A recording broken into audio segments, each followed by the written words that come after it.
trop mettre en avant effectivement le bénéfice du régime cétogène. On met pas en avant les risques associés. Le premier, qui est juste essentiel, c'est le déficit calorique.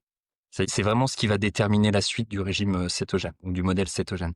C'est-à-dire que quelqu'un qui est en cétose et en iso-énergétique, finalement, les inconvénients, ils sont assez, je vais pas dire mineurs. C'est des contrats moraux, sociaux, etc. Parce que c'est pas facile à mettre en place dans la vie de tous les jours. Par contre, quand on parle de conséquences plus dommageables, notamment au niveau immunitaire, on sait qu'il y a une susceptibilité infectieuse qui peut se mettre en place. Il y a une perturbation du cycle du cortisol, par exemple, qui va être plus importante, et un état de fatigue associé. Et tout ça, c'est lié au fait qu'on est en hypocalorique. Tu vas augmenter fortement la production de corps cétonique.